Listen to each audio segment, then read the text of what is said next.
తిరుపతిరావు గారు నమస్తే అండి. అసలు జగన్మోహన్ రెడ్డి గారు సిఆర్డీఏ పరిరక్షణ సమితి కమిటీ అని అంటూ కూడా పేరు నాని కానీ అవినాష్ కానీ అంబటి రాంబాబు ఇలా కొంతమంది వైసీపీ నాయకులను వేశారు. అది కూడా మీ ప్రాంతం నుంచి అంటే అమరావతి ప్రాంతం నుంచి జగన్మోహన్ రెడ్డి గారిని కొంతమంది రైతులు కలిసిన తర్వాతే కమిటీ వేశాము. అందులో భాగంగా నిన్న పెనుమాక ఉండవల్లి ప్రాంతంలో పర్యటిస్తూ ఉంటే లోకేష్ పంపించిన గోండాలు ఈరోజు ఎవరైతే ఈ కమిటీ మీద దాడి చేశారని చెప్పేసి మాట్లాడుతూ ఉన్నారు. అసలు వాస్తవంగా జరిగింది ఏంటి, అసలు ఏం చెప్తారు ఈ గొడవ విషయం మీద? ఇది చెప్పాలంటే మీరు 2014 నుంచి 15 నుంచి వెళ్ళాలి సార్. ఎందుకంటే 2015లో ఎప్పుడైతే భారతదేశ ప్రధాని నరేంద్ర మోడీ గారి చేత ఇక్కడ అమరావతి శంకుస్థాపన జరిగిందో ఆ కార్యక్రమానికి పక్క రాష్ట్ర ముఖ్యమంత్రి వచ్చాడు, ప్రధానమంత్రి వచ్చాడు, ప్రతిపక్ష నాయకుడిగా ఉన్న నువ్వు రాలేదు. అంతకుముందు అసెంబ్లీలో నువ్వే చెప్పావు 30,000 ఎకరాలు కావాలి కృష్ణా గుంటూరు మధ్యలో, విజయవాడ గుంటూరు మధ్యలో కట్టండి, మేము స్వాగతిస్తున్నామని చెప్పి ఆ మాట పక్కన పెట్టేశావు. నాకు రావటం ఇష్టం లేదు, నన్ను పిలవద్దని కూడా చెప్పాడు ఏది శంకుస్థాపనకి. అంటే ఆ రోజు నుంచి నీకు అమరావతి మీద ద్వేషం, అమరావతి రావడం నీకు ఇష్టం లేదు. ఆ తర్వాత పాదయాత్రలో ఓట్ల కోసం ఈ ప్రాంతంలో పర్యటించినప్పుడు కూడా రైతులకు ఏం చెప్పావు, అమరావతిని కట్టడం క్యాపిటల్ కట్టడం చంద్రబాబు వల్ల ఏమవుతుంది, నేను కట్టి చూపిస్తాను బ్రహ్మాండంగా అని చెప్పావు. అలాగే ఇక్కడ కొంతమంది రైతులకి అమరావతికి చంద్రబాబు నాయుడు ఇచ్చిన ప్యాకేజ్ తక్కువ, నేను అధికారంలోకి వస్తే 200 గజాలు ఎక్కువ ఇస్తానంటే ఆశపడి నమ్మిన వాళ్ళు కొంతమంది ఉన్నారు. అదేవిధంగా ఈ ప్రాంతంలో ఎస్సీ జనాభా ఎక్కువ, అందుకే ఇది ఎస్సీ రిజర్వ్డ్ నియోజకవర్గం తాడికొండ. ఇక్కడ ఎస్సీలకు ఏం చెప్పాడంటే నేను అధికారంలోకి వస్తే మీకు ఇంకా ప్యాకేజ్ ఎక్కువ ఇస్తాను, మీరందరూ నాకు ఓట్లు వేయండి అంటే ఇక్కడ నమ్మి కొంతమంది వాళ్ళని మోసం చేసి ఓట్లు వేయించుకొని ఇక్కడ కూడా గెలిచాడు తాడికొండలో కూడా. గెలిచిన తర్వాత నీ దుగ్ధని అమరావతి మీద నీ ద్వేషాన్ని ఆపుకోలేక డిసెంబర్ 17న అనౌన్స్ చేసావు 3 రాజధానులు. దిక్కుమాలిన ప్రతిపాదన ఒకటి, ప్రపంచంలో ఎక్కడ ఆ సౌత్ ఆఫ్రికా ఒకటి వాళ్ళు కూడా విధి లేక కుదరక వాళ్ళు పెట్టుకున్నారు తప్పితే దానివల్ల ఎన్ని బాధలు పడ్డామో కూడా వాళ్ళు చెప్పారు. అటువంటి ప్రతిపాదన ఒకటి తీసుకొచ్చి అంటే నీకు వెతికితే కనపడింది సౌత్ ఆఫ్రికా ఒకటి. ఈ విచ్ఛిన్నం చేయాలన్న ఆలోచన ముందు వచ్చిన తర్వాత నీకు సౌత్ ఆఫ్రికా కనపడింది. అది ఒకటి పెట్టేసుకొని 151 మంది బలం ఉందని చెప్పి అసెంబ్లీలో బిల్లు పాస్ చేసుకుంటున్న రోజున అసెంబ్లీ ముట్టడి కోసం మేము వస్తే మమ్మల్ని అందరూ ఎలా కొట్టించావో, మా చేతుల మీద లాఠీలు ఇరిగినాయి, మహిళల్ని బూట్కాలతో తన్నిచ్చావు, మంచినీళ్ళు కూడా రాకుండా డ్రైనేజీల్లో వాటర్ ప్యాకెట్లు పడిపించావు, 100 కిలోమీటర్ల తరపు నుంచి పడి వేలాది మంది వస్తే వాళ్ళందరి మీద లాఠీ చార్జ్ చేసి అందరినీ హాస్పిటల్ పాలు చేసి కొంతమంది తగలరాని చోట దెబ్బలు తగిలాయి. ఇంత చేసిన తర్వాత నీకు బలం ఉంది కాబట్టి నువ్వు చేసేసుకొని దీన్ని కౌన్సిల్కి తీసుకెళ్తే కౌన్సిల్లో షరీఫ్ గారి పుణ్యం అని చెప్పి సెలెక్ట్ కమిటీకి వెళ్ళి అది ఆగింది. ఈలోపు ఏం చేశావు, నువ్వు పెట్టుకోవడానికి ముందే దొంగ కమిటీలు, బోస్టన్ కమిటీ ఒకటి, జిఎన్ రావు కమిటీ ఒకటి, హైపర్ కమిటీ అని చెప్పి 3 దొంగ కమిటీలు వేయించి వాటి ద్వారా నీకు అనుకూలమైన రిపోర్టులు తెప్పించుకొని 3 రాజధానులు అన్నావు. అంటే ఆ రోజు నుంచి నీకు అమరావతి మీద ఇష్టం లేదు. ఎప్పుడైతే నువ్వు 3 రాజధానులు అన్నావో మహిళలు రైతులు అమరావతి నుంచి భూములు ఇచ్చిన వాళ్ళందరూ భవిష్యత్తు మీద బెంగతో మేము రాజధాని నిర్మాణం కోసం భూములు ఇచ్చాను తప్పితే 3 రాజధానుల్లో 3 చోట్ల రాజధాని కట్టుకుంటామని అప్పుడే చెప్పుంటే మేము భూములు ఇచ్చి ఉండేవాళ్ళం కాదు కదా, ఇప్పుడు మా పరిస్థితి ఏంటి అన్న బాధలో నుంచి ఆవేశంలో నుంచి ఉద్యమం మొదలు పెడితే ఈ ఉద్యమాన్ని అణచడం కోసం నువ్వు చెయ్యని ప్రయత్నం అంటూ లేదు. నువ్వు రాష్ట్ర ముఖ్యమంత్రిగా ఉండి నువ్వు చెయ్యని ప్రయత్నం లేదు.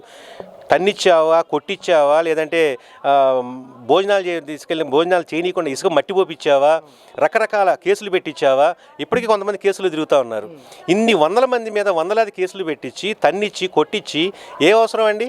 ఆ రోజు వరకు కూడా బయటికి రాని అమరావతి మహిళలు బయటకు వచ్చి ఉద్యమంలో నిలబడ్డారు, 1631 రోజులు చేశారంటే దానికి కారణం నువ్వు కదా. ఆ రోజున భవిష్యత్తు మీద బెంగతో అందరూ ఒక రకంగా ధైర్యంగా ఉండలేరు. అరే మనం భూములు ఇచ్చాము, మన బిడ్డల భవిష్యత్తు ఏంటి, మన పెళ్ళిళ్ళు కావట్లేదు, ఇక్కడ కుటుంబానికి ఖర్చులకు డబ్బులు లేవు, నువ్వు ఏటా ఇవ్వాల్సిన కౌళ్ళు అయిపోతున్నావు నువ్వు అన్న బాధతో 250 మంది చనిపోతే ఆ రోజును పరామర్శించడానికి ఒక్కడు నువ్వు కానీ నీ తొత్తులనే అంటున్నాను నేను, ఒక్కడిని రానివ్వలేదే. సరే పోనీ మా అంతటి మేము కొంతమంది ఇక్కడ లోకల్ లీడర్లు ఒకసారి సీఎంతో మాట్లాడదామండి అంటే ఒకసారి నువ్వు అపాయింట్మెంట్ ఇవ్వలేదు మాకు. ఆ రోజు నీకు రైతుల మీద ప్రేమ లేదే, అమరావతి మీద దేశం తప్ప. అడుగున నువ్వు ముఖ్యమంత్రిగా ఉన్న 5 సంవత్సరాలు ప్రతి క్షణం కూడా అమరావతిని విచ్ఛిన్నం చేయడం కోసం వీళ్ళందరి చేత ప్రకటనలు ఇప్పించి ముంపు అన్నావు, ఎడారి అన్నావు, శ్మశానం అన్నావు, తోటకూర అన్నావు,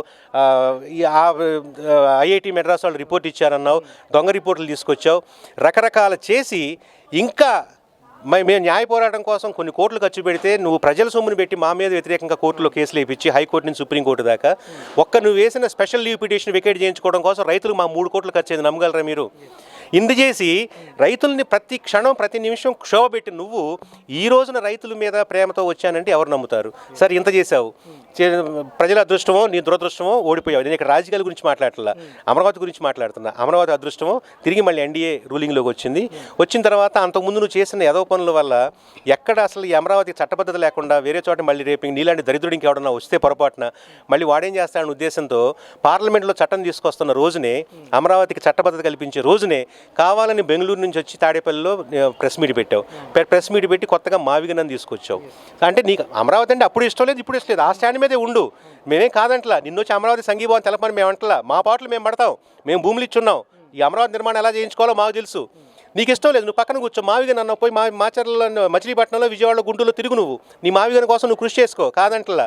కానీ ఈ రోజున మళ్ళీ అదేంటి సిఆర్డీఏ పరిరక్షణ కమిటీ, సిఆర్డీఏ పరిరక్షణ కమిటీ అని పెట్టుకోవడం కూడా దాని వెనక కొంతమంది రైతులు వచ్చి నన్ను కలిశారు కాబట్టి నేను న్యాయ పోరాటం చేస్తాను అంటలా. అది జరిగింది ఏంటంటే ఆ గ్రామాల్లో ఉన్నటువంటి కొంతమంది రైతులు మొదటి నుంచి కూడా ఆళ్ళ రామకృష్ణారెడ్డికి ఫేవర్గా ఉన్నవాళ్ళు, నీ సామాజిక వర్గానికి చెందిన వాళ్ళు కొంతమందిని నువ్వే పిలిపించుకొని వాళ్ళని కూర్చోబెట్టి కొన్ని ప్రశ్నలకు ఇచ్చి, ఇదిగో రైతులు వచ్చి నన్ను కలిశారు. ఎందుకో చెప్తున్నానంటే అతని దగ్గరికి వెళ్ళి కలిసిన సాయంత్రమే ఇద్దరు రైతులు వెళ్ళి మళ్ళీ ల్యాండ్ పూలింగ్ పొలాలు ఇచ్చారు. అంటే నువ్వు పిలిపించుకున్నావు, నీ దగ్గరికి స్వచ్ఛందంగా వచ్చినాడైతే తిరిగి మళ్ళీ సాయంత్రం వెళ్ళి భూములు ఇవ్వడు కదా. అంటే వాళ్ళని నువ్వే పిలిపించుకొని మీడియా నీ సాక్షి ద్వారా ప్రచారం చేసుకొని అమరావతి రైతులు తమకు అన్యాయం జరుగుతుంది అని నా దగ్గరకు వచ్చారు కాబట్టి వాళ్ళ కోసం నేను నిలబడుతున్నాను. ఎవడు నమ్ముతాడే నువ్వు చెప్పే మాటల్ని? అనుక్షణం క్షణక్షణం నువ్వు అమరావతి మీద ద్వేషంతో అమరావతిని ఎలా నాశనం చేయాలని చూసిన వ్యక్తివి నువ్వు ఈ రోజున రైతులకు సంఘీభావం తెలుపడానికి వస్తున్నావు అంటే ఎవరు నమ్ముతాడు? అటువంటి దొంగ కమిటీ ఒకటి వేసుకొని ఆ కమిటీలో నేను వచ్చిన వాళ్ళు ఎవరండి? 36 మంది రౌడీ షీటర్లు. మిమ్మల్ని నడుపుతున్న నాయకులు ఎవరండి వచ్చింది? ప్రతి ఒక్కళ్ళ మీద క్రిమినల్ హిస్టరీ ఉన్నాళ్ళు, ప్రతి ఒక్కళ్ళు క్రిమినల్ రికార్డు ఉన్నాళ్ళే.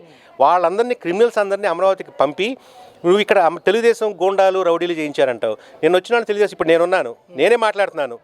ఇక్కడికి వస్తే ఇంకోసారి ఖబర్దారని. నేను తెలుగుదేశం పార్టీ కార్యకర్తను కాదు, నేను తెలుగుదేశం పార్టీ కాదు నేను. కానీ నాకు అమరావతి కావాలి. అమరావతి కోసం మేము భూములు ఇచ్చాం. అమరావతి విశ్వనగరంగా నిలబడటం మాకు కావాలి. అమరావతి నిర్మాణం మేము చూడాలి. మేము ఇప్పటికీ చెప్తున్నా, పాదయాత్రలో కూడా చెప్పాం, అమరావతి రాష్ట్ర ప్రజల హక్కు, 29,000 మంది రైతులది కాదు. ఎప్పుడైతే మేము భూములు ఇచ్చేసామో అది రాష్ట్రానికి చెందింది. అమరావతి మీద హక్కు కానీ బాధ్యత కానీ 6 కోట్ల ఆంధ్రులకి ఉంది, ఒక మీకు తప్ప. ఎందుకంటే మీకు అమరావతి మీద ఇంట్రెస్ట్ లేదు, అమరావతిని నాశనం చేద్దాం ఉన్నారు కాబట్టి మీరు రావడానికి ఇష్టం లేదు. సార్, మళ్ళీ ఈ సిఆర్డీఏ పరిరక్షణ కమిటీ పేరుతో మళ్ళీ ఒకవేళ అమరావతిలో ఎలా అల్లజడ సృష్టించాలని చూస్తే మీ ప్రతిచర్య ఎలా ఉంటుంది అమరావతి రైతులకి? మంచి ప్రశ్న అడిగారు. నిన్న వాళ్ళ అదృష్టమో మా దురదృష్టమో తెలియదు కానీ ఉండవల్లి రాజధానికి ముఖద్వారం అక్కడ వరకు వచ్చి అక్కడే ప్రతిఘటన వచ్చింది కాబట్టి వెనక్కి వెళ్ళిపోయారు. అదే అమరావతి నడిబొడ్డులోకి మందడమో తుళ్ళూరు గ్రామానికి కనుక వచ్చి కనుక వాళ్ళు వస్తుండుంటే తిరిగి ఎవరు వెనక్కి వెళ్ళి ఉండేవాళ్ళు కాదు. అంటే వాళ్ళని కొడతామో చంపుతామని మేము అంటలా. అదే చేసేవాళ్ళం అయితే 1631 రోజులు మమ్మల్ని నానాహింసలు పెట్టినా, బయటికి చెప్పుకోలేని బాధలు పెట్టినా, మా శిబిరాల పక్కన ఉన్న వైసీపీ లేకపోతే నీ ఫోటో ఉన్నటువంటి ఫ్లెక్సీలు ఒక్కదాన్ని మేము చింపలా, ఒక్కదాన్ని కాల్చలా. మేము ఇంత శాంతియుతంగా జరిగిన ఉద్యమం ప్రపంచ చరిత్రలో ఎక్కడ లేదు. ఇన్ని రోజులు ఇన్ని బాధలు పడతా కూడా, ఇంతమంది చచ్చిపోయినా కానీ మేమేదో హత్యాయత్నం చేసామంటే అది చేసి ఉండడితే ఆ ఉద్యమం రోజునే మీరు అయిపోయి ఉండేవాళ్ళు. మా ప్రాంతం గెలిచినటువంటి ఉండవల్లి శ్రీదేవి పోలీసులు పెట్టుకొని తిరిగేది ఆ రోడ్లలో. నువ్వు ముఖ్యమంత్రిగా ఉండి 151 మంది ఎమ్మెల్యేలతో గెలిపించుకొని ముఖ్యమంత్రి అయిన నువ్వు ఈ రోడ్డు ఎమ్మటి వెళ్తా పరదాలు కట్టుకొని ఇంటి ముందు పోలీసులు పెట్టుకొని వెళ్ళావు. ఎవరు భయపడుతున్నారు? ప్రజలకు మీరు భయపడుతున్నారా? అంత అధికారం ఉండి ఈ రోజున నేను చంద్రబాబు నాయుడు అని చెప్పట్లా, ప్రజానాయకుడు అనేవాడు ఎవడైనా ప్రజల్లో మమేకమై ప్రజల్లో మధ్యలో ఫ్రీగా తిరగలుగుతాడు. నువ్వు ఏ రోజున్న 5 ఏళ్ళలో తిరగలిగావా? నువ్వు ఏ ప్రాంతానికి వెళ్ళినా చెట్లు కొట్టేయడం, పరదాలు పెట్టుకోవడం, పోలీసులు నింపుకోవడం, ఇవి లేకుండా ఏ ప్రాంతం ఆఖరికి నీ సొంత నియోజకవర్గం పులివెందుల్లో కూడా చేసుకొని వెళ్ళావు. నువ్వు నాయకుడు నువ్వు ఎలా అనుకుంటావు? సరే, అది నీ స్ట్రాటజీ, వదిలేసాం. అమరావతి విషయం నేను రాజకీయాలను మాట్లాడదలుచుకోవాలా. ఇంకొకసారి కనుక ఇప్పుడు వీళ్ళు వచ్చిన ఉద్దేశం ఏంటంటే రైతుల మీద ప్రేమతో కాదు, ఏదో కలజడి సృష్టించి అమరావతి ఏదో జరిగిపోతుంది, ఇక్కడ పరిస్థితులు సరిగ్గా లేవు అని చెప్పి పెట్టుబడిదారుల్లో ఆర్థిక సహాయం చేసే సంస్థల్లో గజిబిజి గందరగోళం సృష్టించడం కోసం వచ్చావు. ఇంకొకసారి చెప్తున్నా జగన్మోహన్ రెడ్డి, ఖబర్దార్. ఇంకోసారి ఈ ప్రయత్నం కనుక జరిగి ఉంటే ఇది ఇంకొకటి అంటున్నావు ప్రీ ప్లాన్డ్ అని. ఈ ప్రీ ప్లాన్డ్ అయితే మా అందరికీ తెలియదు. నిన్న మేమందరం కూడా టీవీలో చూసి తెలుసుకోవటమే, ఓహో ఇది జరిగింది ఉండవల్లిలో అని. ఇది ప్రీ ప్లాన్డ్ అయి ఉంటే మీ వాడు నిన్న వచ్చిన ఆ రౌడీ షీటర్లు కానీ వాళ్ళతో వచ్చిన క్రిమినల్ నాయకులు కానీ ఒక్కడ వెనక్కి ఇంటికి వెళ్ళి ఉండేవాడు కాదు. ఇంకోసారి జరిగితే జరగబోయేది కూడా అదే. ఇది నిన్న జరిగింది ట్రైలరే, రేపు సినిమా. ఇంకోసారి జరిగితే సినిమా అసలు ముందు ఉంటుంది. వచ్చిన ఒక్కడు కూడా అమరావతికి జై అనకుండా వెనక్కి వెళ్ళలేడు. జై అమరావతి.